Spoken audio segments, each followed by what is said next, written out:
Going live.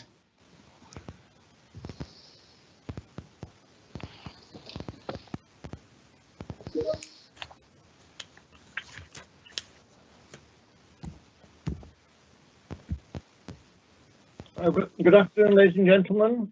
Welcome to today's meeting of the Planning Committee. My name is John Walsh. I'm Chairman of the committee for this municipal year. In attendance, Councillor Ayub, the Vice Chairman, and members of the committee. We're supported by officers from the Planning Department, the Council's Legal Department, and Committee Administration, who will conduct the meeting. Can I remind members, please, to leave cameras off unless you're speaking, and microphones muted unless you're speaking. And if you wish to speak, could you indicate in the chat box so that no one is missed? Also remind members, please, that the chat box is a public document and therefore content and the comments thereon should be pertaining on to this meeting. But an indication, please, if you wish to ask questions or make a comment. Item 1, declarations of interest.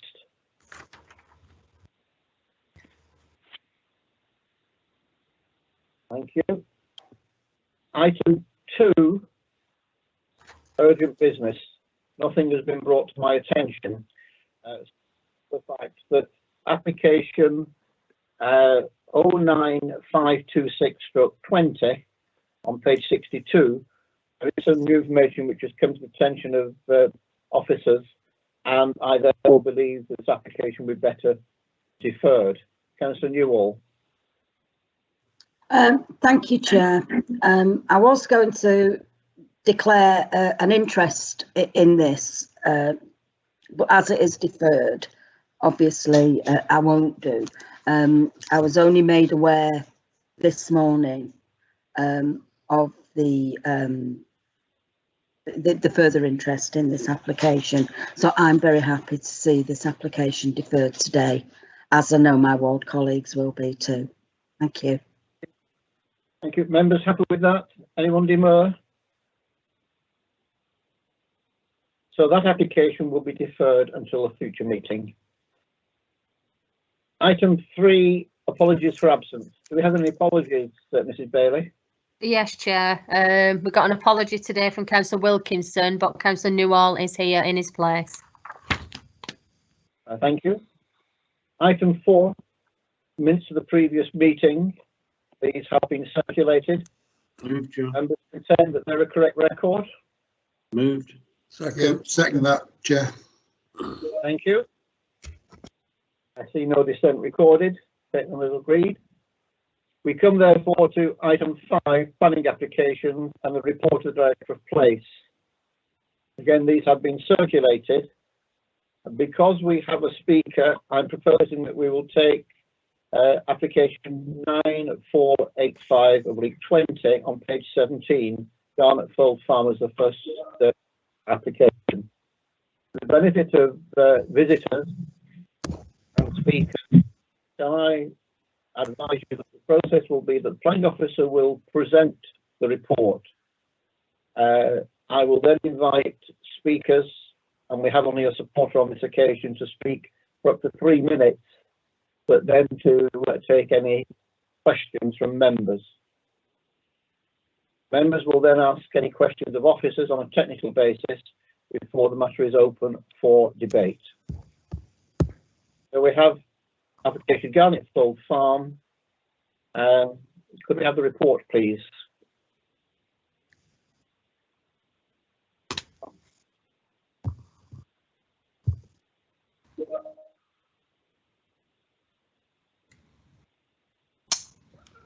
Thank you, Chair. Am I okay now to go ahead and present? I'm not sure. Yeah.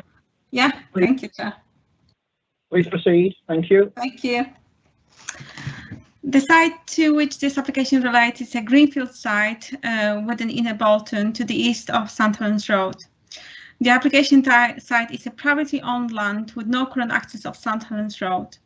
The majority of the land in question is a backland site which is bounded to the north and east by existing residential development, with Burns Food Factory adjoining the site to the southeast and open fields to the west and south of the site. There is a public right-of-way, WES 118 adjoining the site to the south, and another public right-of-way, WES 116, to the east of the site. The proposed scheme includes 2 separate parcels of land, with the site to be accessed directly off St. Helens Road to be designated for housing, and the land access off public right-of-way, WES 118, situated to the southwest from the proposed houses, to be designated as a public open space with play area and biodiversity enhancement area. The part of the site proposed for housing development is allocated for housing, and the allocation within Bolton's Council's allocation plan, which makes provisions for up to 170 dwellings. The proposal forms an integral part of the Council's strategy to provide adequate housing land within the borough. The principle of residential development on the site has therefore been established. The current scheme is applying for erection of 108 dwelling houses, including a mix of semi-detached and terrace properties, of which 6 would be affordable housing. The design, scale and massing of the dwelling is considered appropriate within surrounding area. The proposed scheme has been reviewed by consultees and no objections have been raised, subject to planning conditions, including, amongst others, details of contamination investigation, acoustic fences to be installed at plots 106, 108, which are adjacent to St. Helens Road, and along shared boundary with Burns Food Factory. Details such as landscape planting and final design of proposed play area and public open space will be also conditioned. The scheme will also ensure that public pathway, WES 118, which leads to the proposed public open space is improved. The site is to be accessed, of new access to be provided off St. Helens Road. Bolton Council's highway engineers reviewed the scheme and raised no objections and are satisfied that the proposed development will not have detrimental impact on highway capacity. They've also confirmed that the proposed access arrangements are acceptable and that the access and the proposed road layout will be acceptable for adoption. In addition, car parking standards are met in full and in some areas are even exceeded. 1 second. Thank you very much. Great. No, sorry, I'm not finished yet. I've just lost a bit of my script. Apologies. Okay.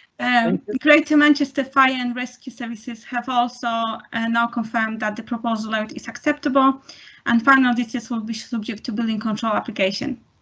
With regards to the second part of the scheme, which is a public open space with children's play area and biodiversity net, as mentioned above, this will be placed to the southwest of the proposed housing. This includes approximately 0.5 hectare of open public space, along with the biodiversity enhancement area, including 1 hectare of mixed woodland and 1.2 hectare of wildflower meadow. This has been introduced as part of the required public open space contribution.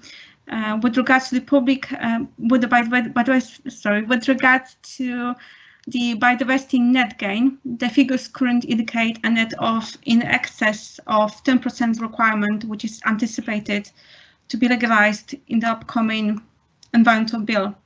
The offsetting calculations predict 24% net gain in woodland biodiversity and 10% net gain in grassland units within the application site, which is welcomed by JMU and our tree officer. The proposed open space and area to the proposed biodiversity enhancements are considered to be in line with national and local greenbelt policies, which allow for provisions of proper facilities for outdoor sport and recreation, which preserve the openness of the greenbelt.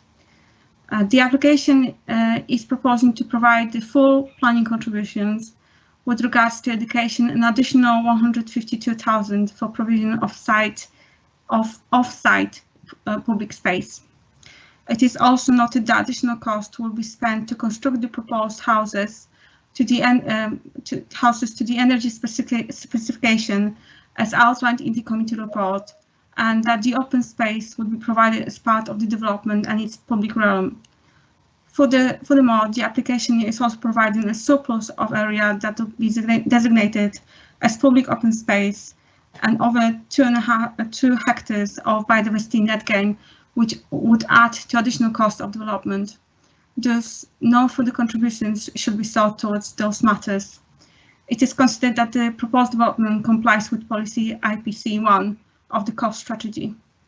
The application complies with policy, and members are recommended to delegate the decision to director for section 106 to be completed. Thank you. Thank you very much. Could I invite supporter of this application, please, Richard O'Brien, to address the meeting, please.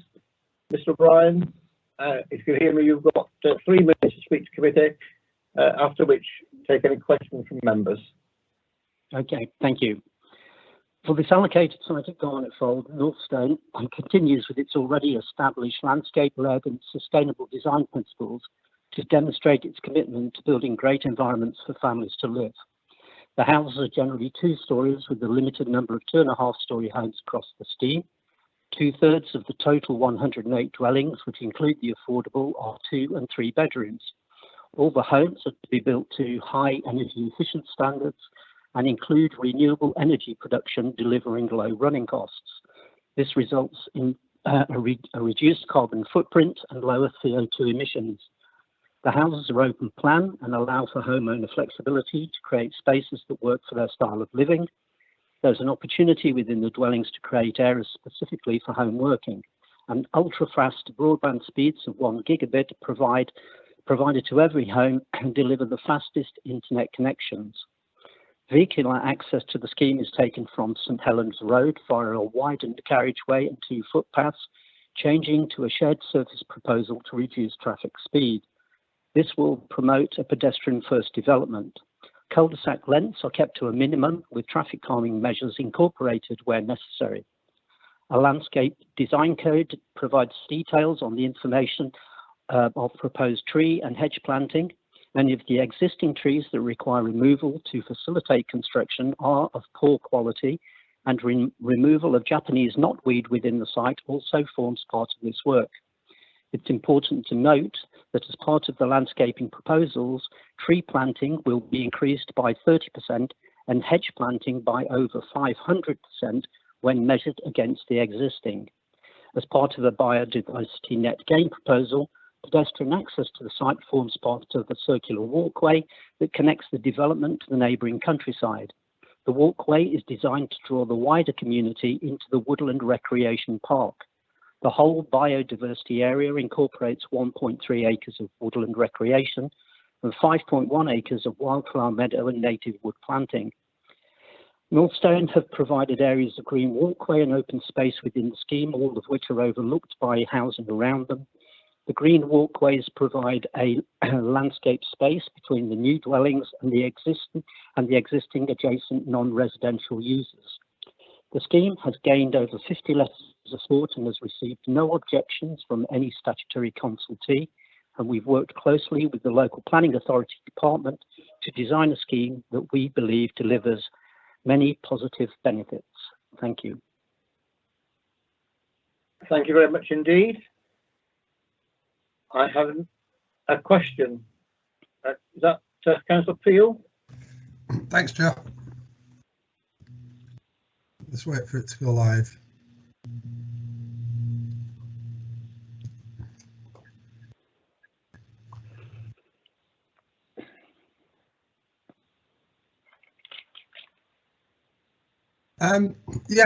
Thanks for the presentation to the applicant, and there's quite a lot of interesting things in there about improved biodiversity, etc. Had you considered, or had the planning authority suggested or discussed with you the issue of electric vehicle charging points? And is this something that that you would consider on such a large development due to the future the legislative changes that are going to make this type of infrastructure everyday life in the near future? Yes, we have indeed. Every home is provided with the capability for electric vehicle charging. What we actually do is supply a 32 amp few spur feet to a point on the building where a homeowner can install then a charging hub of their own choice, dependent upon the vehicle that they're buying. Unfortunately, there are several different chargers on the market responding to vehicle types, so it's difficult to choose the exact right one, but at least we facilitate 100% across the scheme the ability for that.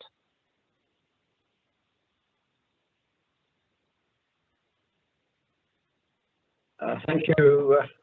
A question, please, from Councillor Darvesh. Thank you, Chair. Yeah, the site is allocated for residential development, and it's noted that potentially you can get about 117 units on this site. The application is for 108 units. Now, it's relatively speaking, it's a level it's a level ground, and I'm just wondering in terms of how close the houses seem to appear with the existing estate and also the potential new extension to the animal factory. It just appears very close to them in terms of interface distances, considering you've got a blank canvas. Right, okay. Can I deal with the pet food factory first? There are specific standoffs that I have to meet in terms of sort of environment, and we've spoken directly with the environmental health officer in terms of meeting those standards, both in terms of odour and sound. So there's a reasonable interface that needs to occur there. On the northern edge of the site, there's a substantial tree belt, so we don't want to encroach into that, and in fact, it's shown retained on our development with just marginal trimming back. So again, there's quite a large interface distance between our proposal and the neighbouring developments. Okay. Okay, thank you. Thank you for that. Those are all the questions. So thank you, Mr. Bryan. Can I invite Councillor Peel, please, a question to officers?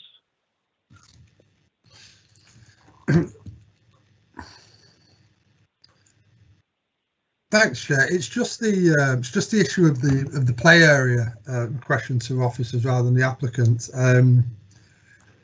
Great to have a play area, but I was under the impression that certainly for the last 10 years or more, the play areas, the ones that the council have installed, new ones across the borough, have been designed to design out crime. And so what the council has always done is situate new play areas where they're highly visible from main roads. It makes it safe and secure for children. It makes vandalism and social behaviour less likely when there's informal surveillance.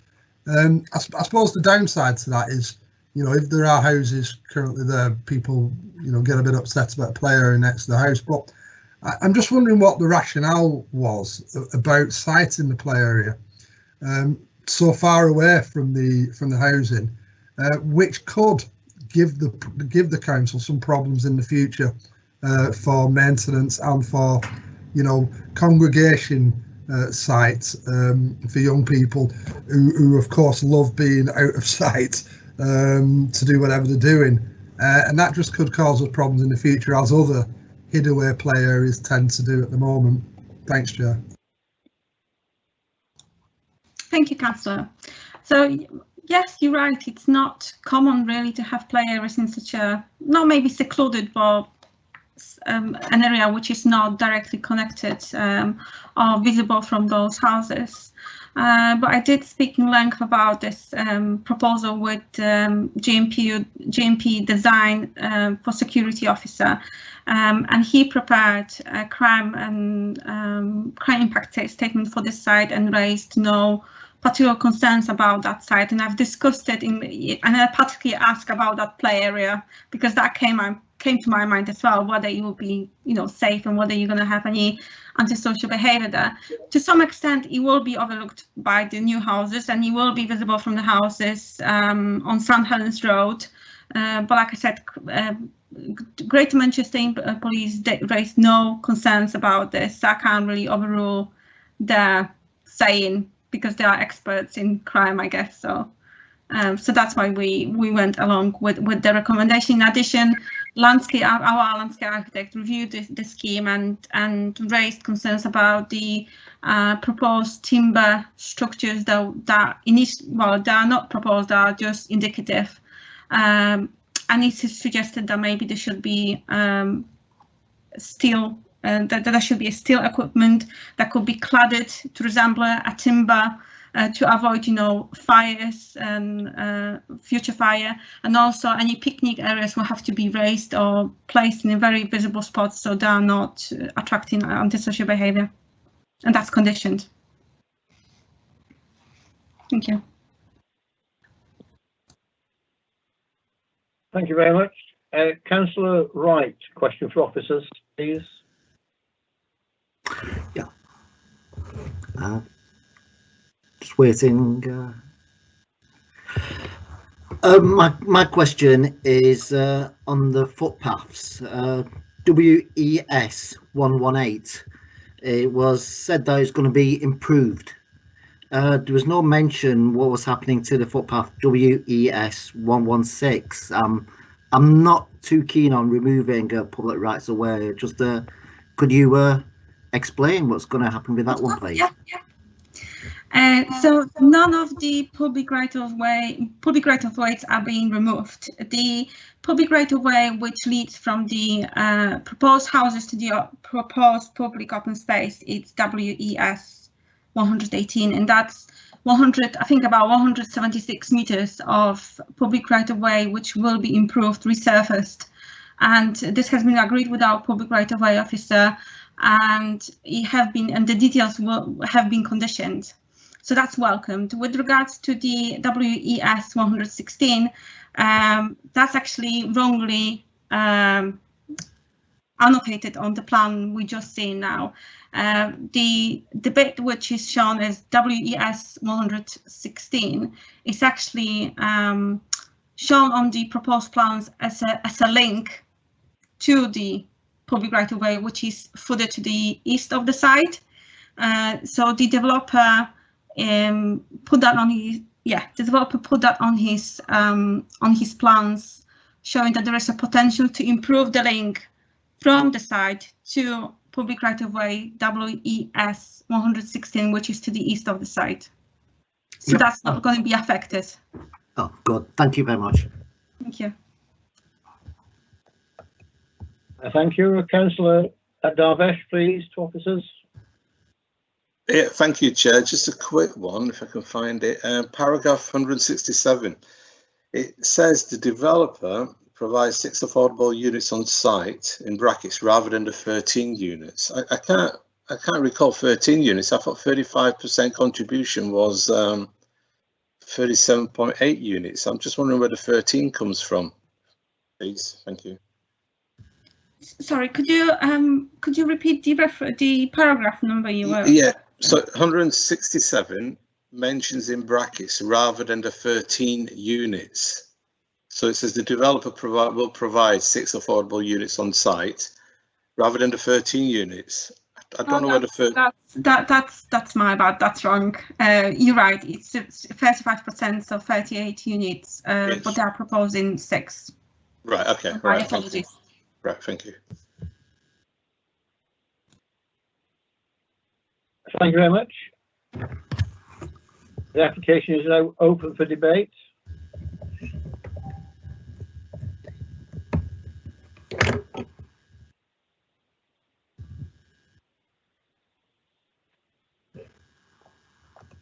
Everyone reticent on this one?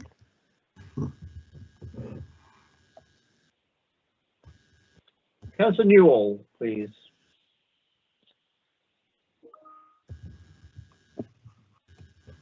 Thank you, Chair. Wait for my red line. Thank you, Chair. Just a few observations, really, from the report. First of all, paragraph 52, when we're talking about the public open space. Is this guaranteed, or is it dependent on Section 106 agreement on completion of 50% of the homes? It's not really clear whether that public open space is absolutely guaranteed with this application. Paragraph 61, this is an old chestnut. We're talking about interface distances again, and it says in paragraph 61 that the interfaces are not ideal. But surely it should be ideal if it's a new development. And they're using the mitigation that because it's a new development and because they want it laid out in a certain way, the interfaces aren't ideal. But they use the same argument when we're dealing with old property, saying, well, you can't alter old property. So if the interfaces aren't right, it's because the property's old. Surely when it's brand new property, new build, the interfaces should be spot on. And again, lack of amenity space. The solution to that problem seems to be to remove the right for permitted development, not just in the new property, but in existing property as well. So, you know, maybe the answer to that is to get the level of amenity correct in the first place and not have to mitigate it. And finally, the whole issue with the animal food factory, I just think it's unsatisfactory. I really think it is very unsatisfactory to have a factory of that type that is producing animal food stuff, where you're involved in boiling processes, which, as we all know, you know, the process is very noisy and it's very smelly.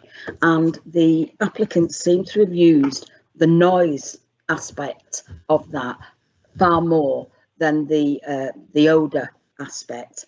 And I think probably we're building ourselves problems for the future with this, because I think a distance of less than 20 metres is more than an unsatisfactory, Chair.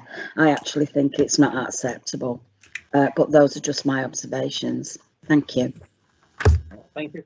Can I invite Mr. Allen, please, Planning Officer, to respond to those comments?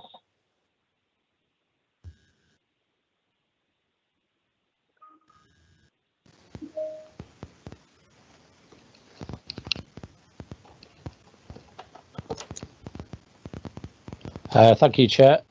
Just answering some of the queries just kind of raised by Councillor Newell. Just in terms of the public open space, yes, that's shown adjacent or included within the development. Yes, just it is required. It is a requirement and would be conditioned, both in terms of its formation and also maintenance. In terms of the interface distances, I wasn't sure. Which paragraph were you referring to, Councillor Newell, if you could say, sorry? So paragraph 61, Alex, thanks. 61, thank you very much. Just have a brief look, sorry. 61. Okay. I mean, I think, obviously, in terms of the interface distances, I mean, correct me if I'm wrong, Monica, but the interface distances from obviously proposed new houses to existing ones all comply. In terms of the relationship between proposed properties, obviously I think there are not drilling down into specific plots, but there are some that are below or not below, but you know, don't meet the guidelines, and that's what they are, guidelines in the council's supplementary planning document. But I think officers have taken the view that it's clearly a matter of design, and it is very common for officers to have reduced distances, or only marginally, to provide a better design. And obviously, we can see that obviously the proposed development is very similar to the one that members approved at Roscoe's Farm in West Autumn. So kind of similar relationships, similar separation distances, which obviously results in a really good urban design. So we've kind of placed the emphasis on that, and also, as mentioned by Monica in that paragraph, that prospective purchasers will know that relationship when they move in, which is very common. Just in relation to the noise odour from the animal food factory. Obviously, we do have pollution control officers here today. That I don't know. Sorry to put you on a spot, Caroline, but I don't. If Caroline might be just to summarise the council's position in terms of the submitted information as part of the application, if that was possible. Just to answer Councillor Newell's point.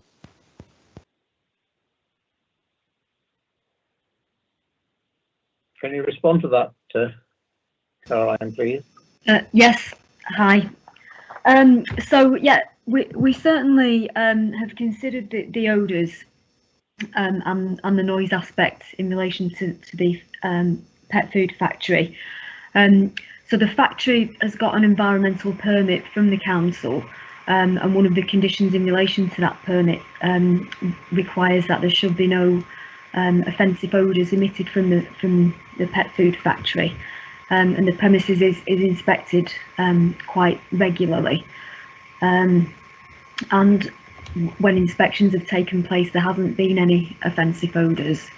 One of the requirements is that there is like a buffer between the proposed residential and the pet food factory, which should help to mitigate those potential odour issues. There's also some recommendations there in relation to noise, including an acoustic barrier around the factory, and also for some of the for the plots which are sort of directly facing the pet food factory, for the provision of like glazing and mechanical ventilation to try and help mitigate any noise impacts. And the pet food factory do have some conditions imposed on them which would reduce the noise from their activities as well. So things like, for example, they have some refrigerated trailers that they use, and there are conditions imposed on their planning consent which state that those refrigerated trailers can only be used during the day, so they shouldn't cause disturbance at night. So we have considered it. I mean, certainly whenever there's an industrial site near to residential, then it is something that we do need to take account of, but there are some proposed mitigation measures in place. Thank you very much. Councillor Allen, please.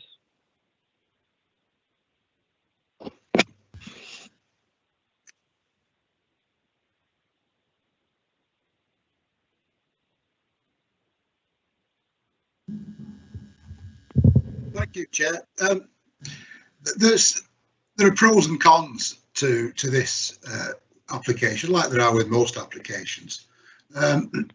On the positive side is that this is a site allocated for housing.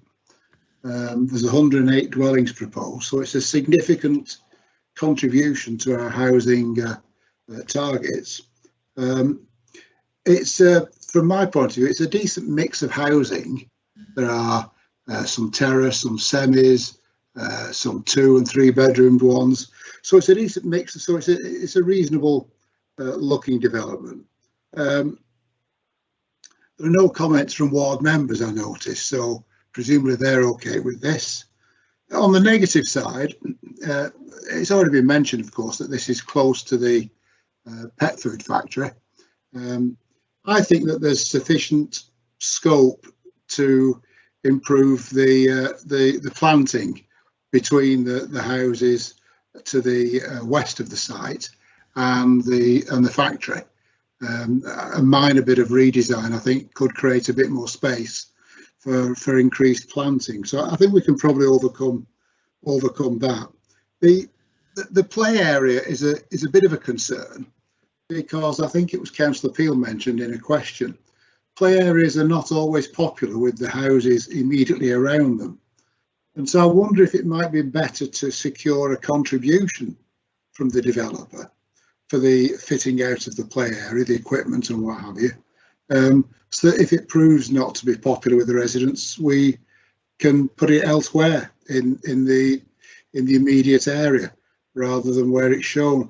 If we rely on the builder to put it where it's shown on the drawing, and residents object to it, then there's a good chance it might never get built at all. So I wonder if we might be better just securing a contribution, and then we can decide what to do with it. But I think the benefits outweigh the disadvantages, Chair, and so I'm happy to move approval. Thank you. Thank you, Councillor Darvish, please. Thank you, Chair. Yeah, it is a very good site for housing, and a sustainable location. There's two issues, aren't there, really? One's the interface distances. So if you're comfortable with the interface distances, that's okay. The other is the issue with noise and odour from the animal food factory. I recall in our planning application we did a while ago, Bolton Town Centre, when somebody was going to turn, I think it was a pub into apartments, and it was very close to a chicken factory, which was always had issues of smells. Now, I can't remember what pollution control said at the time in terms of that issue. Here, they're very comfortable with it, but it is a big issue. If, for example, future residents all of a sudden complain about the odour issues, then, you know, it really will leave the council in a very tricky position. But our pollution control are comfortable with it, so, you know, we should be comfortable with that as well. The biggest issue for me is the affordable housing element. Now, if you think about it, this is, relatively speaking, a level piece of ground. It's a greenfield site.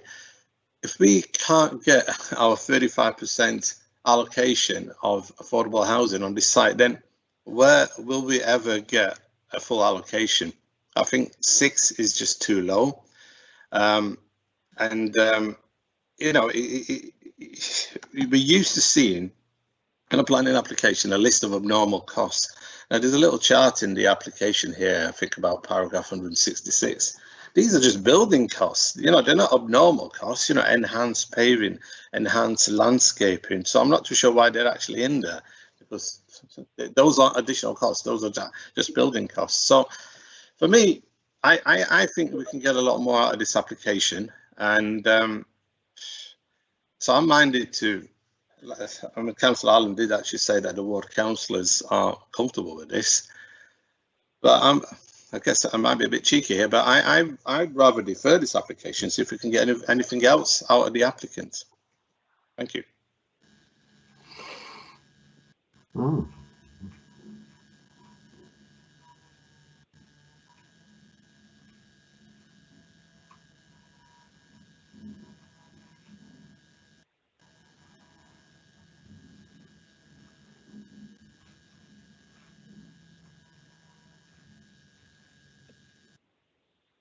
Can I invite Mr. Allen, please, to respond to that?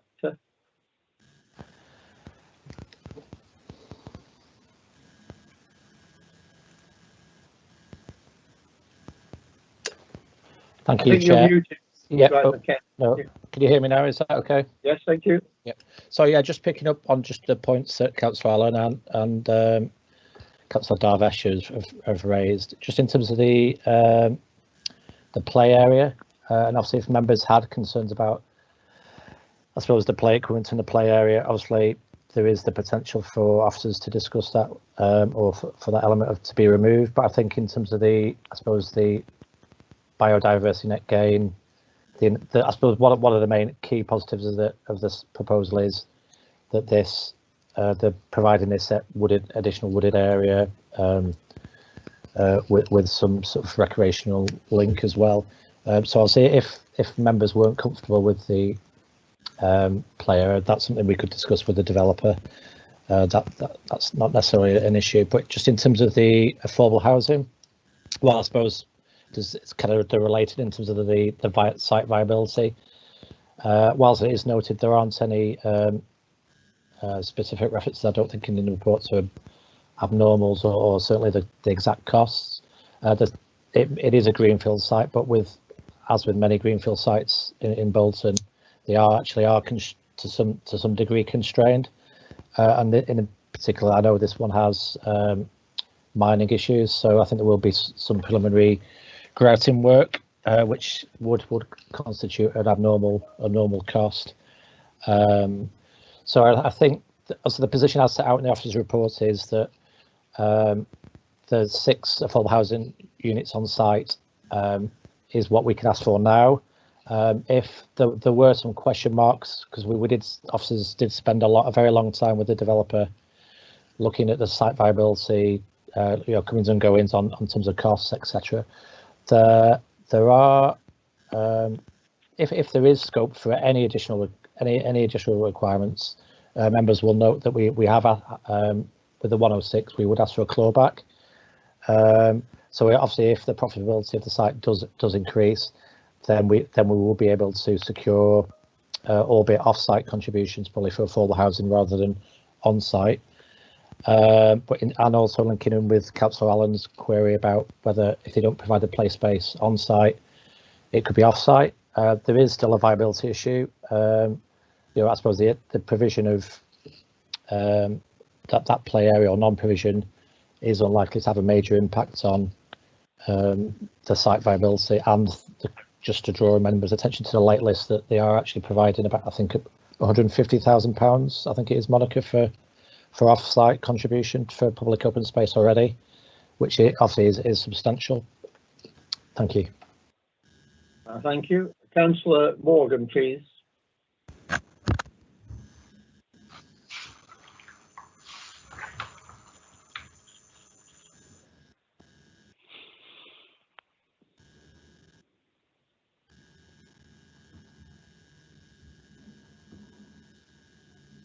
I'll just go with it, John.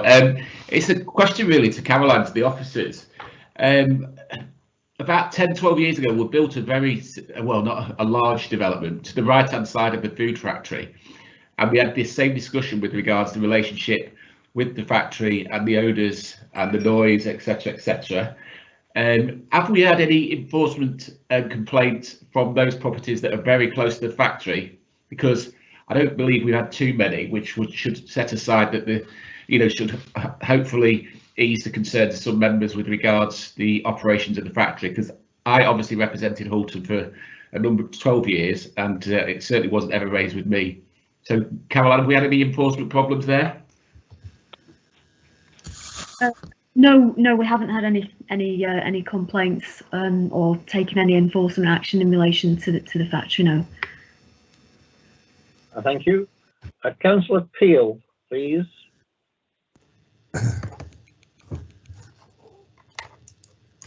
Thank you, Chair. This is one of the oddest planning application debates I've experienced in a long time. I think you would use the word reticent, Chair. I wonder why that is. Not sure why people are reluctant to move one thing or the other. If I heard Councillor Allen correctly, I think he was moving it. So I'm going to speak in favour of the application. Yeah, a number of members have brought up some issues, and I think they're all important issues. The one I was concerned about, the play area, I'm glad that Councillor Allen did mention that, and I think there needs to be further discussion. If we need to learn as a council that when play areas are out of sight, they lead to problems, and the councillors and the residents in that area in years to come, I think, will have problems with this play area. They always work best when they're visible. Now, I appreciate the site is constrained, so that can't, it doesn't look like that's possible. So I would support Councillor Allen's suggestion of a commuted sum for a nearby location. It's always good to have additional play areas. The more the merrier, in my view, but they've got to be planned really properly. And I didn't really accept the arguments about the police being comfortable, because that just doesn't make any sense to me. The factory, I mean, to answer or to agree with Councillor Morgan, my understanding is if environmental health are quite comfortable with the relationship at the moment at this planning stage, then that is going to be a major factor for any future complaints from residents about odours. There is an issue of let the buyer beware. That always does come into it. But if there are future issues that come up with odours, then one would presume that environmental health would not be coming down with a heavy fist against the factory. Always problems when you have industry cheap by Joe with housing. Massive pluses on this application, that, you know, the biodiversity work and the public open space work is really, really good. It's really welcome from an application that there's a lot of concentration on this, and this will make the development very attractive for future residents and for existing residents in that area. The affordable housing issue, yeah, Councillor Darvish is right to raise it, but from what I understand from what Mr. Allen said, if the clawback agreement is in there, then if it turns out that the applicant's profitability margin ends up being much higher, then that clawback facility can then get access to additional funding for affordable units off-site, which is common practice for major applications across Bolton. So the biggest issue of all really is the principle, and it is it's a housing allocated land. You know, I'm surprised that members of the lead party aren't speaking on this one way or the other than asking questions, because at the end of the day, and I've said this time and time again, we have choices at planning. We either stick with our allocation plan, and there was a bit of a debate about this at council last night, or we reject housing on land that we have allocated for housing. And when we reject housing on land that we have allocated for housing, it puts our actual green belt and unallocated housing land at serious risk. So members have a choice on this, especially those who represent some of the kind of greener areas in the west and south of Bolton. We can either stick with the plan that we as a council have agreed, or we play a risky game with this. And I'm quite clear, you know, on the principle of development. The principle of development is established. It's there. I think in general it's a good application. I think there are some issues that do need ironing out, such as the play area, and I think Councillor Allen also mentioned doing some more work for the buffer to make that a bit more extensive. So I would support that as a strength of condition as well. If Councillor Allen moved it, I'm happy to second it. Thanks, Chair. Thank you, Councillor Peel. Councillor Sherrington, please.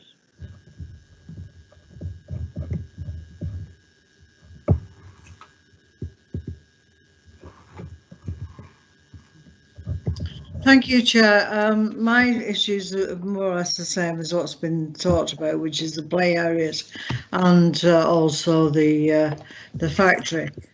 But the play areas, I do think, I'm a great believer that play areas should be next to main roads so that everybody can see what's going on there. And where we've done that in the past, when I was over when I was over Cleaner, Greener, Safer, we actually did this, and those particular play areas have been exceedingly successful and well used by everybody in the community.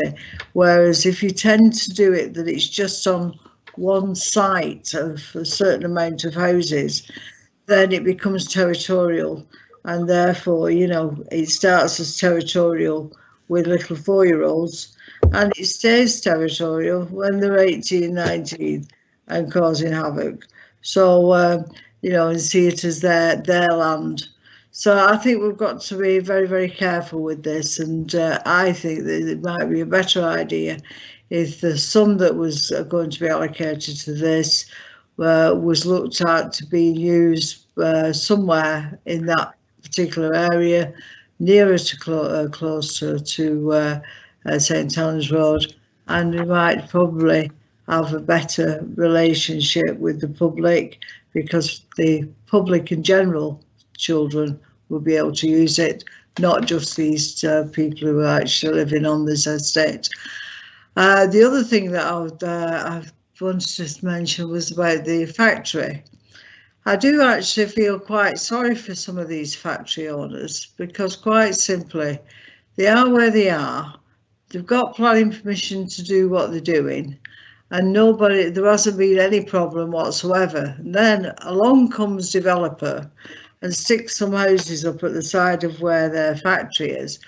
And all of a sudden, we've got these people who are living there then, who have probably got their houses a bit cheaper than what they would have done if it had been a sort of different piece of land, because of the fact that the factory is there. And then they spend most of their time then trying to get rid of this factory. Now, I'm saying this from experience because I actually saw this happen years and years ago. And you know, when somebody who couldn't afford to actually buy a house on Ladybridge bought one that was near to a sand pit that was used for building sand, and virtually drove the guy who owned it into the ground, and actually did drive him into the ground because he died very young. And it was because of the aggravation continually from these people who actually lived there, who were trying to make it into something that it wasn't. And this is what always worries me. You know, this food factory is there and it smells and it's noisy. And either the people who are buying those houses know about this and actually make the decision on whether they buy because of it. But what we don't want to see is that they have enforcement officers going round there on a regular basis to actually try and put these poor people out of work. And so I'm going to say that I'm supporting this because I think it's needed, and I do think it's a good mix of housing. I think the houses are fine, but I do think that something needs to be written in a bit forcefully to actually say that there shouldn't be any aggravation put onto this particular business. I don't know how you do that. I don't know whether it's lawful or not. I have no idea. But I'm going to support this application with a hope that at least we have sensible people who buy these houses. Thank you. Thank you, Councillor Sherrington.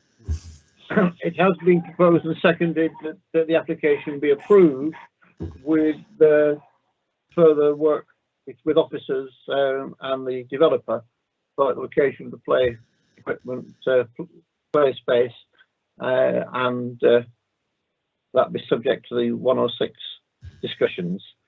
I think that it is an allocated site. It's a scheme that's been clearly worked through well, and I think the conditions protect the trees which are in the area, which I think is important, and retain that semi-rural aspect to the periphery of the site. I'm happy to support it. And we therefore come to the vote. Members are being asked to support the proposition that this application be approved. That's been proposed and seconded. Councillor Darvish has withdrawn his proposal of deferment, which wasn't seconded, and therefore it's a straight vote for or against approval with the note to the officers about the play site. Can we take the vote, please, Mr. Bailey? Yes, we can, Chair. We'll move to the vote now. Councillor Allen. For. Councillor Ayub. For. Councillor Connor. For. Councillor Darvish. For. Councillor Dean. For. Councillor Howarth. For. Councillor Hayes. For. Councillor Hornby. For. Councillor Mistry. For. Councillor Morgan. For. Councillor Peel. For. Councillor Radcliffe. For. Councillor Sanders. For. Councillor Sherrington. For. Councillor Walsh. For. Councillor Wright. For. Councillor Newall. For. That's approved, Chair, and delegated to the Director. Thank you very much indeed. Chair, before we go any come to further. the next item, before we come to the next item, we need to formally record a vote on the deferment of the Brodick Drive application. But can we take that vote now, please, Mrs. Bailey?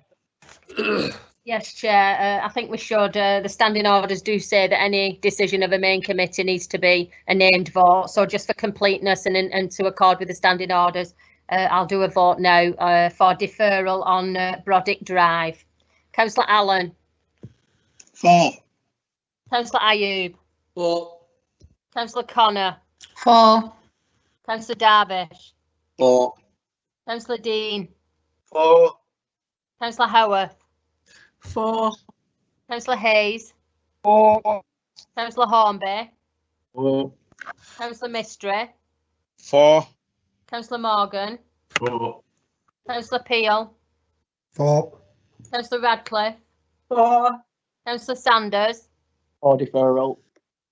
Councillor Shevington. 4. Councillor Walsh. 4. Councillor Wright. 4. Councillor Newall. 4. Thank you, Chair. That's deferred. Thank you very much. We come then to application related to land at Weaver Street, Fold, the Caravan Park. Mansell, are you presenting this one? Yes, thanks, Chair.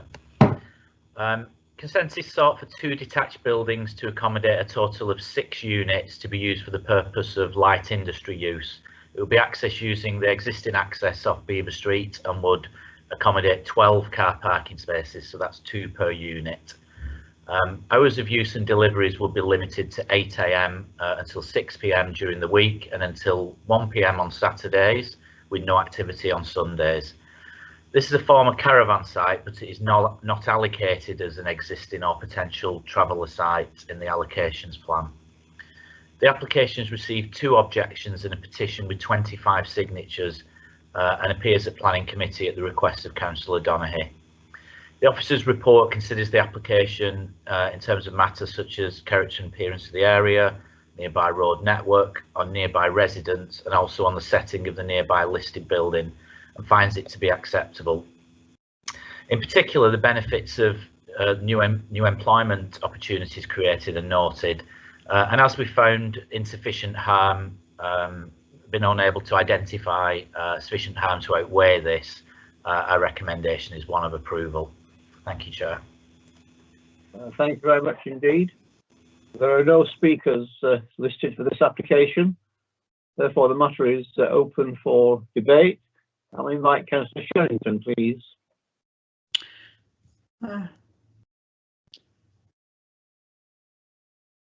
Thank you, Councillor Walsh. Thank you, Chair.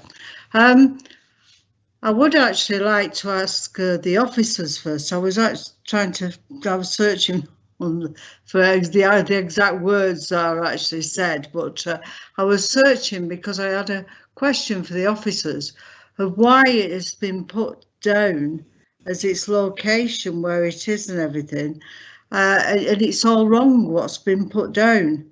For instance, it talks about a path at the back of the site that leads from Hilton Street to Tongold Road. Well, it doesn't.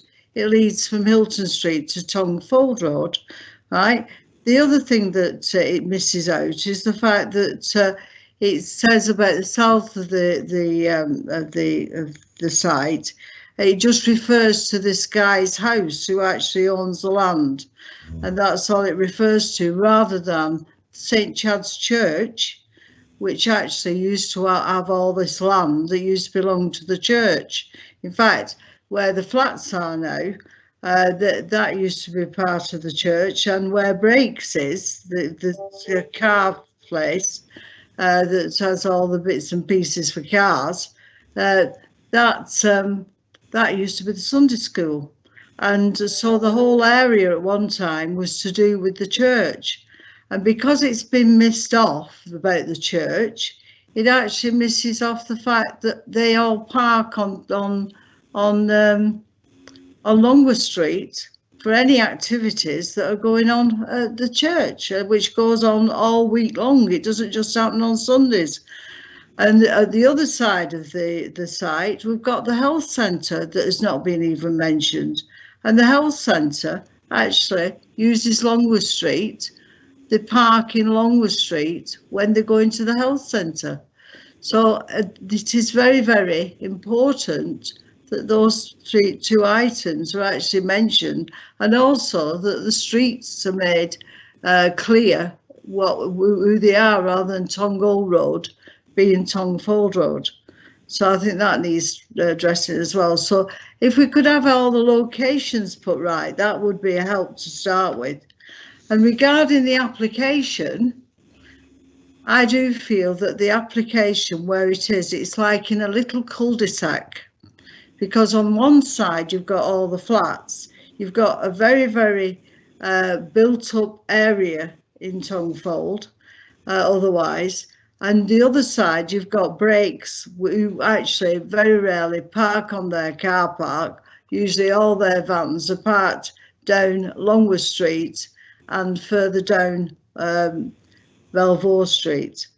So that little cul-de-sac there, to actually have any more traffic on it, which the photographs shows that there's hardly anybody there. You know, nobody's got. You certainly pick the day when you take these photographs, I'll tell you.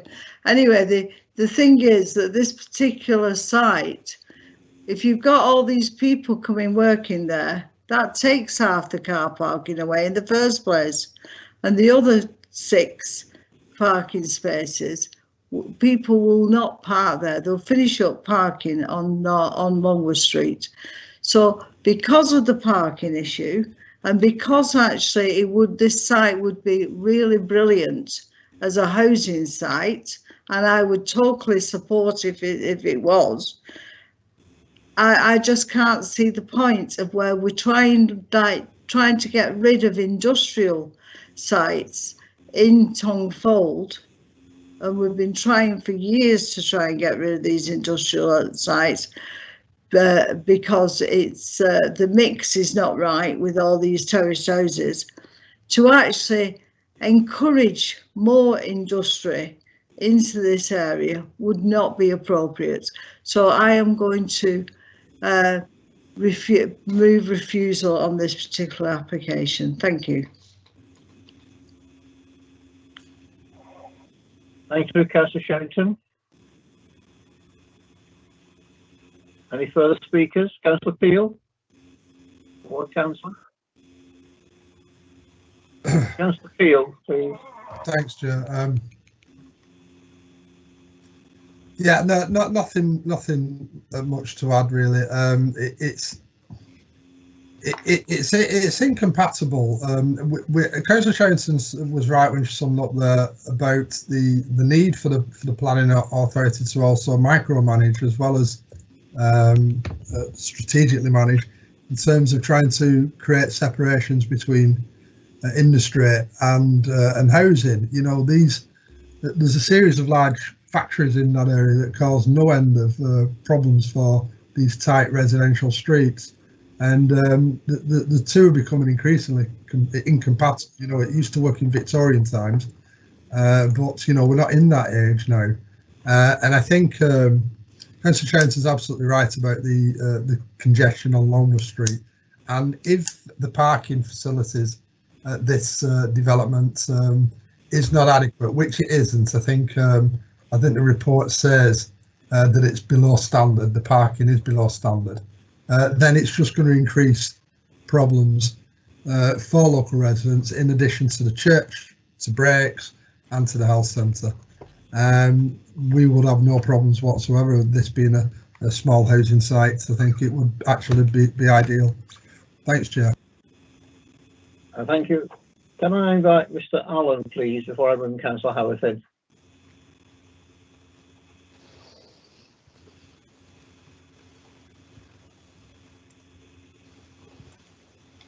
Hi, thank you, Chair. Just picking up on the obviously just taking on board members' concerns and comments. Yeah, in terms of compatibility, just to underline that the proposed use is light industrial, so it's not. I know the area really well, and I know there are some relatively large mills which are general industrial, but this is light industrial, so it's by definition compatible with and being adjacent to residential properties. And I think in terms of the car parking standards, although there are maximum standards, I think there was one. I think for recollection, it is one space below what it should be, which obviously the council's highways engineers aren't raising any objections to the proposal. That's all I've got to say. Thank you. Thank you. Councillor Howarth, please. Yes, thank you, Chair. I just want to speak to the matter of the fact that there are 15 apartments.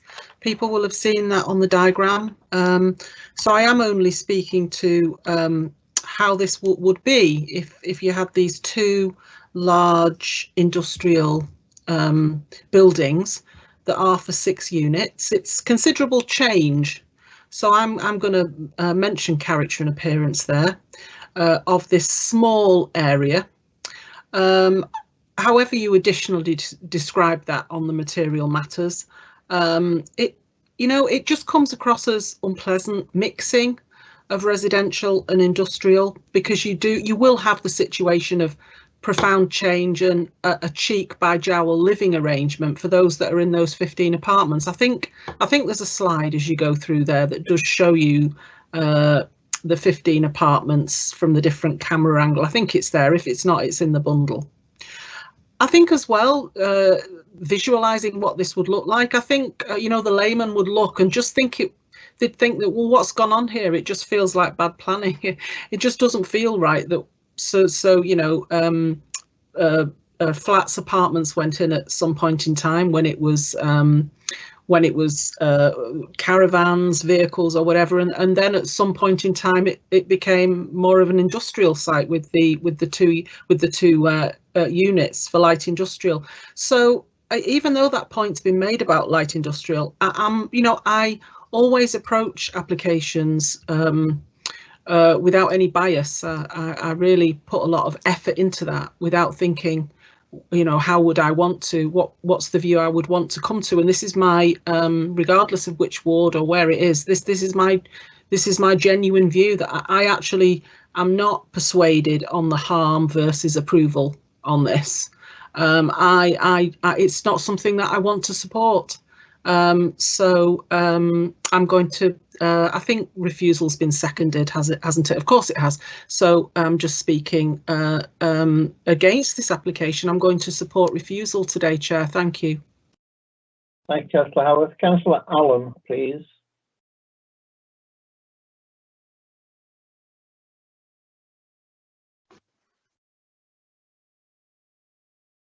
Thank you, Chair. Way back, I guess, in the early 20th century, in the early 1900s, housing and industry went hand in hand, side by side, and that was because people did not have the mobility that they now have. Cars and vehicles are non-existent, so it was sort of natural that the industry was centred around where people live, or perhaps vice versa. People built houses around factories and things, and that was the norm. And that's really how we've ended up, as I think Councillor Peel said, it's really how we've ended up with a hodgepodge in some parts of town, especially near town centres, where we have these little pockets of industry in the middle of housing areas. And that can't be right. It's historic. That's how it always was. But we should really make an attempt, and it's a long-term attempt, but we should really make an attempt to separate the two so that housing and industry are separate. We've moved on a lot since the 1900s. People are now more mobile with public transport, cars, bicycles, and all the rest. So there's no need for industry to be buried in the middle of housing. So I think we should take the opportunity to separate the two, and this is such an opportunity. It will be far better as housing than as industry. So I'm going to support refusal. Thank you, Chair. Thank you.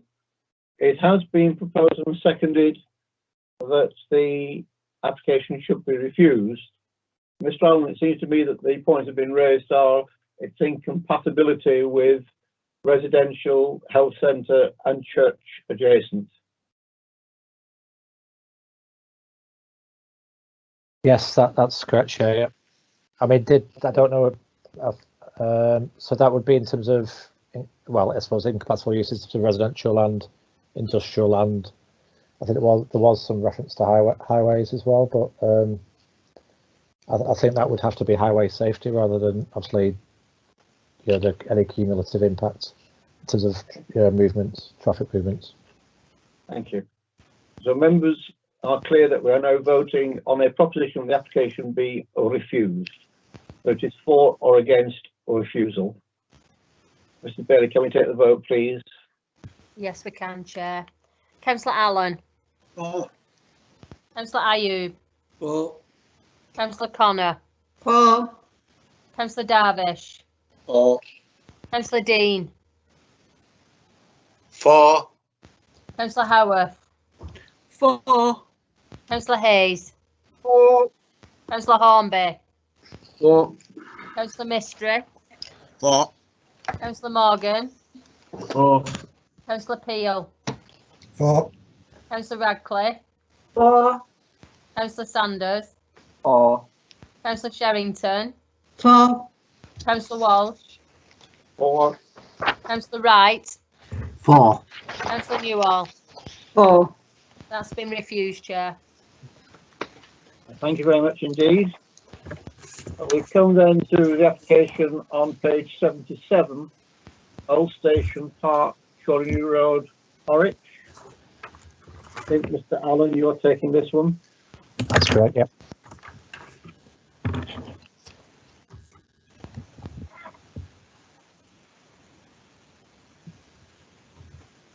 Thank you, Chair.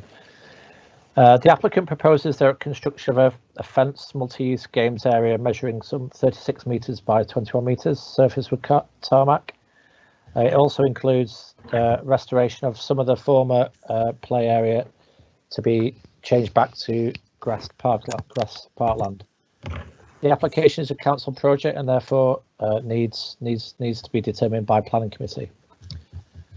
The proposed mugger would have a 5 metre fencing on either end. On the northern side, relatively lower level fencing at 1.5 metres with an open southern boundary. The key concern, as members be aware, has been raised by Horwich Town Council and one objector, as detailed within the representation section, and that is that the proposed facility is smaller than the facility which was previously there, which dated back to the 1990s. The report is clear as to the reasoning behind the proposed new facility at paragraphs 2 and 3, and also within the representation section. In short, the redevelopment of the mugger area provides the opportunity to reassess how the park functions and the facilities which the park should provide. The rationale being that the park has evolved into predominantly a recreation zone rather than a park. The aim, therefore, is to provide a new mugger facility while also providing a less busy, quiet space which would be expected to be found in many town parks. Officers consider that the proposal is compatible with the use of the park, provides an essential recreation facility, whilst providing much needed quiet space for users of the park to enjoy. The proposal complies with policy and is recommended for approval. Thank you, Chair. Thank you very much. Matter is open for debate. Councillor Wright. Sorry, Councillor Wright, before you come in, there's a question to officers, please, from Councillor Peel. Can we take that first, please? Councillor Peel. Thanks, Chair. Thanks, Councillor Wright. No, so I suppose it would have been better if we'd have had somebody from Green Space, from Mr. Russell's team to answer the question. So Alex may or may not be able to answer, but in terms of the previous mugger being a bit bigger than this new one, what does that actually mean in terms of capacity, the ability of people to use it? Because my experience of a mugger, sorry, not experience, my knowledge of muggers is you basically have, you play basketball or five-a-side football or various other ball games, but if you make it bigger, you don't get two teams, you don't get multiple games going on at the same time, you still get just the one kind of game that's going on. Yeah, I mean, sorry, thanks. Yeah, I'll say I won't be able to into the capacity, but I think the report does explain that the previous use, I think it was by the way, in terms of area, I think the previous space was in area 1,152 square meters. Obviously, this is 756, so it's above half the area which was provided previously, albeit dilapidated. So the previous space, I think it was basically, for what I can gather from the report, was split in two. So one half was basketball, football, five-a-side. The other half was tennis, for tennis. So obviously this in effect provides probably, I'd say, a larger area than was there before for football and basketball, which obviously could still be played on there, but obviously excludes the ability to have a game of tennis, which obviously is by definition restricted to, I suppose, up to four people playing at any one time. So it's kind of, get that balance, get that balance right between park and recreation. Thank you. Thank you, Mr. Allen. Councillor Wright. Try again. Yeah, it's all right, don't worry. Thank you, Chair. I agree with Councillor Peel. We seem to be on the same song sheet here. I feel that Horwich is being let down again by Bolton Council, as the leisure centre is half the size. The new health centre is a lot smaller than it is than it was originally proposed, and this mugger is half size of what's existing. Horwich is due to grow in the next 10 years by about 20 to 25%, and currently this size of the mugger wouldn't even fit, even wouldn't suit the residents of the area, let alone any expansion. It's not always table tennis, tennis that can be played there. There's no courts, no basketball courts. So we need the extra facilities, and I'm not happy with it being reduced in size, and I'm not happy with the tarmac being placed where they're suggesting. There is a lot of beautiful old cobbled stones there, even old railway tracks. It would be nice to have incorporated them into the design. At the moment, there is no detailed plan of what the park is going to look like, and I will put it out to the rest of the councillors, but at the moment I would be tempted to defer this till we get more detailed plans, but obviously I would like to hear what the other councillors say about it. Thank you. Thank you. Councillor Peel, please. Yes, I'm not sure. I'm not sure. I'm on the same hymn sheet as Councillor Wright. Part of my question was to just seek some clarification on this. I'll say from the start that if Councillor Wright wants to move a deferral, then I'm personally happy with that. As a ward councillor, I think that's fair enough. He didn't move refusal. I definitely would have not supported refusal, because I'm really confused about this application. There's a lot of history to do with this park, and the officers in the reports, presumably Mr. Russell's team, have explained quite clearly that they wanted to redesign the whole ethos of the park so that it's not solely concentrated on activity.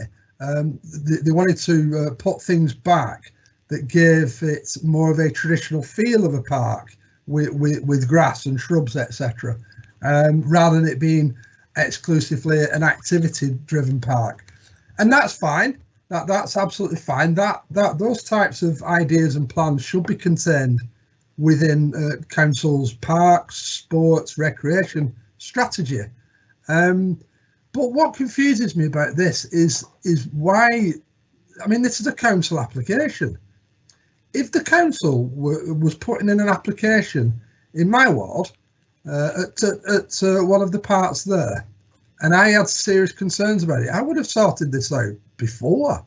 You know, I might have some views on the political leadership of the council, but you know, the officers do a tremendous job and do their very best in terms of consulting local members about this type of thing.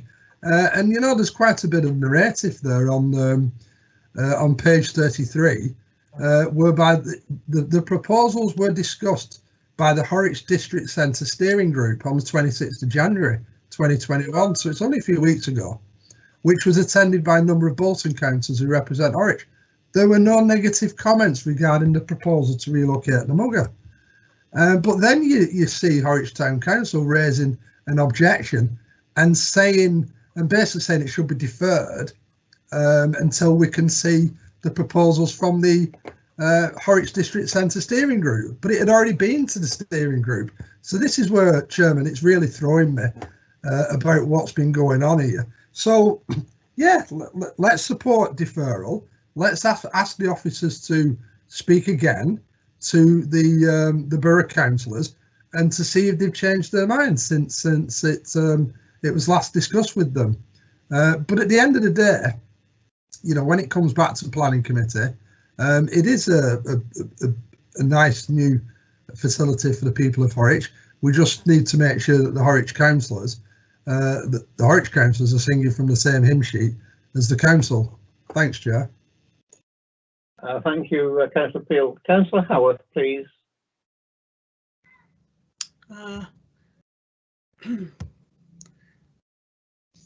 Thank you, Chair. Thank you very much. I've had a look at the size of the Mugger that's proposed, which of course isn't half the size. You know, it's very important to have a look at what the measurements are. So it's bigger than half of what was previously there. And what I've seen, what I've been able to have a look at is impressive. Very good indeed, what I've had a look on the internet, and that would be certainly a very modern new Mugger would be an asset for Horwich. So my colleague has already mentioned what's in the bundle at page 83, which tells us that there was a meeting of Horwich District Centre Steering Group. I might want to refer back to that actually. Now, around the 13th of January, the application came out, of course, in the weekly information that we receive as councillors, and all ward councillors have a look at that. Now, because I had a role in a different administrative committee once upon a time, a vice chair role, I had to get to understand how things went to our town councils and so on. So I actually learnt about the system for planning as it actually applies to licensing, and so there is an important role for the leader of a town council, and of course I never forget that when our bulletins come out and we see them as ward councillors, the leader of a town council gets the bulletins. I know that they go to the town councils. Now, there was a month, 13 Jan to 11 Feb, where ward councillors had that. Again, I think my colleagues referred to this as ward councillors have got a role, and we know that there's 3 ward councillors for Horwich and Blackrod, and the role of ward councillor is important, and we many of us will always fight to have 3 ward councillors and so on. So that was a consultation period, and it appears that there's not been any submission from ward councillors, and yes, it's a council application, so it is easier, is it not, to do some communication, to do some dialogue, to do some fact finding, to get briefing, to get information, because it's a council proposal. And when I come to planning meetings, you know, sometimes there can be negative discourse about officers. It's unfortunate, but sometimes there can be. Should tread carefully with my words. Perhaps today there's going to be some comment, if you like, about what our role is as ward councillors on an application like this. So not got written submissions within that period of time from ward councillors, which is really important. And then, of course, so 13th of January was the date it went to the whole distribution list that gets planning applications and so on. So there's an argument to say it's been with those that get consulted from 13 of January to we're on 18 March today. That's 3 months. 3 months. Yes, I know we've had COVID times, but nevertheless, it is a long time for this application, and there's a request for a deferral. So there's no question that I myself, on this occasion, will end up having to abstain on a vote on deferral, because I'm not persuaded that, well, I'm not voting against it. I have a concern about everything in general around the way that the process has worked in terms of those that receive the important information about what's going on in their area. And I think the standout things about this are, this is undoubtedly about youth issues, highly important in Horwich and the borough, highly important, what youth have, what the provision is for them. It's at the top of all of our lists. So are the matters of health and well-being in the community. So, you know, there's no getting away from it. This is a park area. This is provision for the local community. It's really important. I don't know if there's going to be any proposal on this application from councillors. I'm not sure. I mean, but I want to say on the meeting, because I want to be fair, I've indicated to you that I won't be voting in favour of deferral, but I do want to try and have a fair approach. It's difficult to speak a bit negatively when it comes to colleagues. It's not a comfortable thing to do, but I'm trying my best to learn and understand. But I think this should have been attended to within the 3 months that's gone by. I think just on paper, I support the application for the mugger, but I'm willing to understand that it's not just about paper, is it? It's about lots of other issues. And I think that's all I want to contribute to on this item today. Thank you, Chair. Thank you, Councillor Howard. Just for the record, it's 2 months, not 3 months. Mr. Allen, can I invite you to just repeat your comment, please? That, Chair. Yeah, sorry, I was just.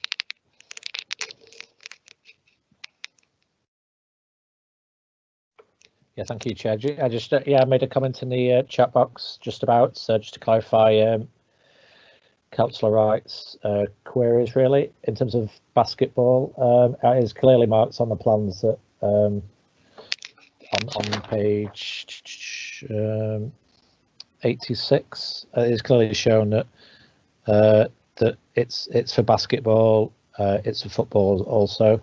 So that's just the first point, and then the second point is in terms of I suppose the wider plans for, because if you want to call it regeneration or improvement to the wider park. Obviously, that I'm not saying that obviously is extremely important, but obviously isn't for consideration at this moment in time in terms of the current application. Thank you, Chair. Thank you, Mr. Allen. Councillor Newall, please.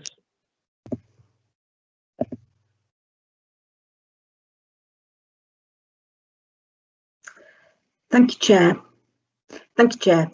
I'd just like to make a point and following on for what Councillor Peel and Councillor Howarth has said. I think if a member of public was perhaps watching this live stream today, there might be a little bit of confusion, because Councillor Wright refers to Bolton Council as if it's some kind of abstract different body to the one that he belongs to, and it isn't. We are all borough councillors on the borough planning committee. So Councillor Wright has had the facilities and the good offices of Bolton Council, of which he is a part, to address any concerns he has about this before it comes to committee. So, you know, Bolton Council are not a separate entity here. You know, we are all borough councillors. We're all, and this is a new term I've heard recently, we are all boroughrists on this committee. So I would just like to echo what my colleagues have just said, that Councillor Wright had plenty of opportunity to chase this matter up in the last 2 months with officers. Thank you. Thank you, Councillor Newall. Councillor Sherrington, please.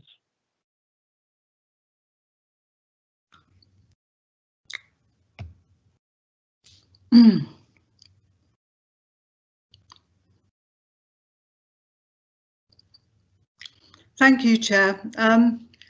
First of all, the size of this particular mugger, multi-use games area, if that's what it's for, it's all different types of things can be played there. And the whole idea of this site, these muggers, is the fact that they've been proved to be terribly successful. And in fact, where we haven't got muggers, people want them.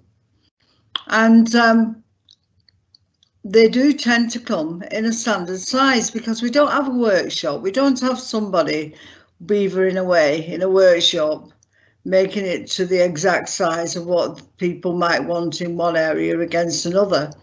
It tends to be, you know, like IKEA, you know, you just buy it off online and then you put it all together. So it's so there's nothing that's against Horwich, you know, or we must give Horwich something smaller, you know, all that sort of thing. It isn't that kind of thing, Councillor Wright. It's just not true. It just doesn't work like that at all. And so as far as I can see, this is the standard sort of mugger that everybody else has had around the borough. In my ward, we actually had a tennis court and an area of kickabout area. It wasn't really a proper mugger, and that was all taken away, and a mugger was put there, and it's been terribly successful. And in fact, there's probably more people use it now. So I do think that I don't want to defer this. I want it to be, you know, to approve this application. The main reason being is we're all in lockdown. We're all trying our best to actually have a better life, the best life that we can. So people are out there walking about, you know, and trying their best to overcome any difficulties and, you know, and save our mental health. And the children are exactly the same. And the sooner that they can feel that they can go back out and start having a game with somebody else, all the better. And the reason that we need to get on with this is because we're going to be finishing up with kids on the streets, being able to meet all their mates, and we still won't have anything that they can go and play on. So I do think that we need to get on with this. And if then Horwich feels it's being treated differently and badly or whatever, then look at the possibility of having something else put on the site. I mean, what I've thought about, which is quite wonderful, that's worked wonderfully up at Levering Park, is that they've got this outside gym equipment, and you've got families using that at the moment, because obviously they can do things together as a family outside. And, you know, so it isn't just being used by adults, but it's being used by adults with their kids and their families. And it's really wonderful to see. So possibly something like that could be something that they could look towards doing in the future, rather than getting bogged down with a tennis court. So I do feel that we do need to put ourselves behind this, and let's get on with it for the kids of Horwich, because I do think they deserve something rather than just having nothing. And this is what it means now, deferral. It means nothing for the time being. And if it got refused, well, it would be definitely nothing. So I do think we need to get on with this, and so I would like to move approval. Thank you. Thank you, Councillor Strangton. If you're moving approval, I will second it. I'm going to bring Councillor Darvesh in next, please. Thank you, Chair. I mean, I'm happy to support the ward councillor because he's asked for a deferment. I'm dealing with a similar sort of replacement of a sand carpet for a mugger in my ward, and I'm very much involved in the consultation process. So I'm very surprised Councillor Wright has not actually been involved with the whole process. Now, I'm happy to support the deferment, but it is a bit strange from planning perspective, and you know, some very experienced members of the planning committee, we are actually supposed to look at the application in front of us and determine the outcome of that application rather than saying it's too small, because that would be a different type of application. But on this occasion, I think I'm happy to support the deferment. Thank you, Councillor Darvish. Councillor Hayes, please, and that's the final speaker. Thank you.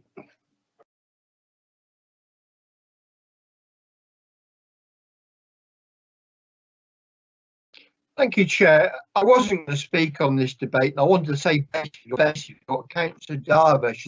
I think we can all criticise the ward councillors if they haven't got involved in facilities in their ward, unless they're saying the officers haven't involved them. But knowing Green Space, I would be very surprised about that. Green Space have been very good on consultation. But if the ward councillor wants it deferred in all the aspects that does involve delay, etc., I'll support the ward councillor. Thank you. Councillor Wright, do you want to come back briefly, please, to respond to any of the points made? Yes, thank you.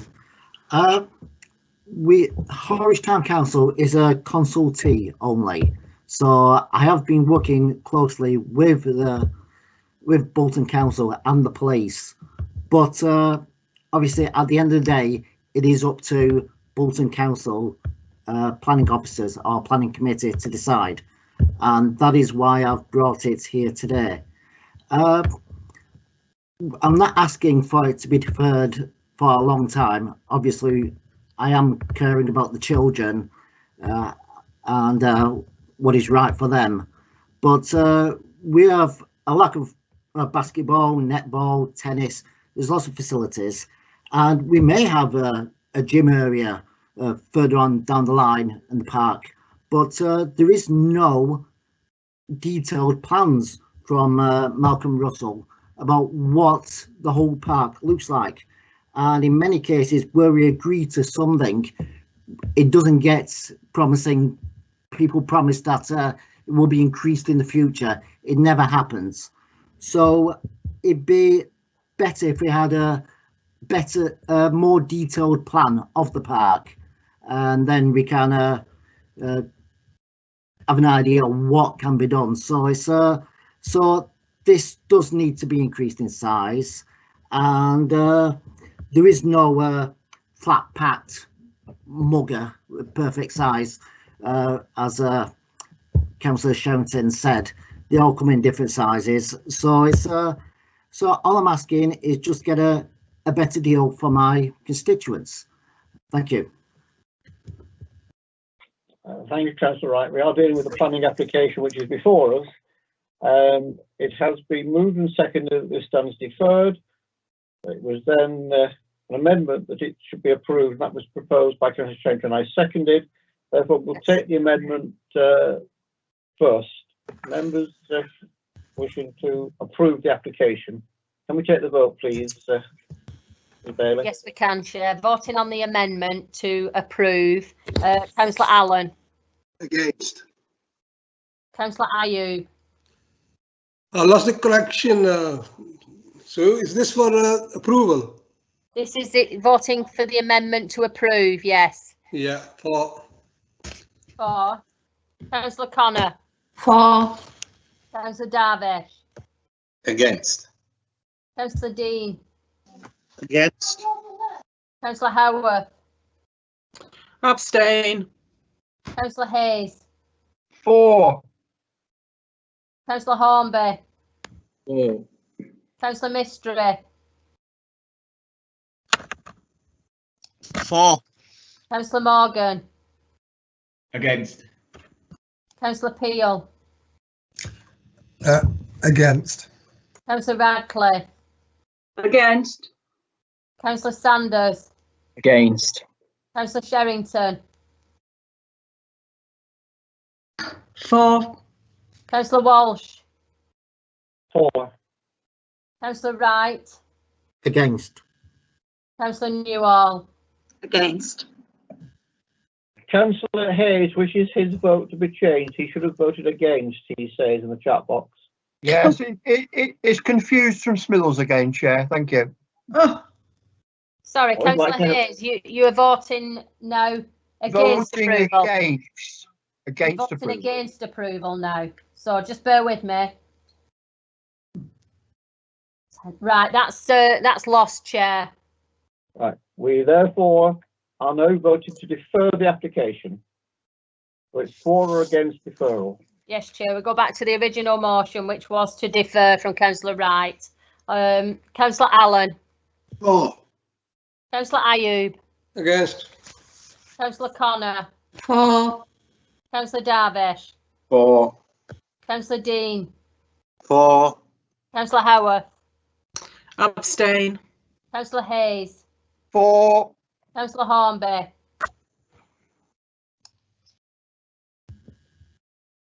Councillor Hornby.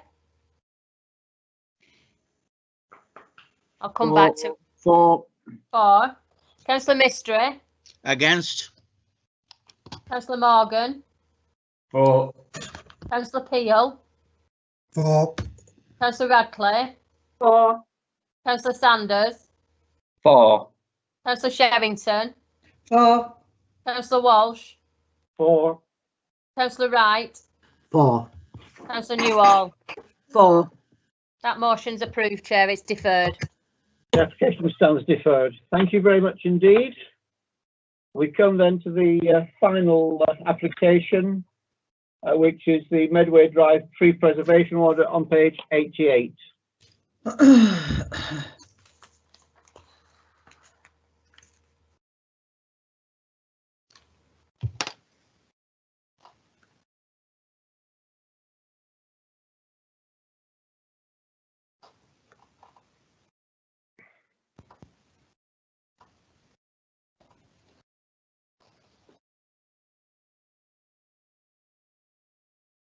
Chair, did you want me to say anything on it? Sorry, Mr.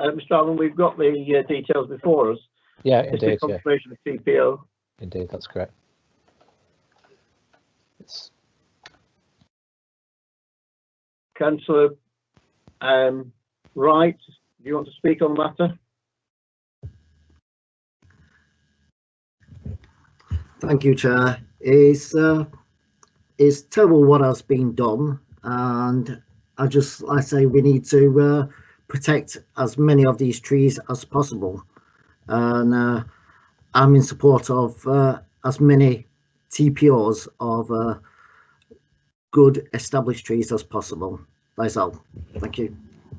Thank you very much. That's seconded. Councillor Sherrington.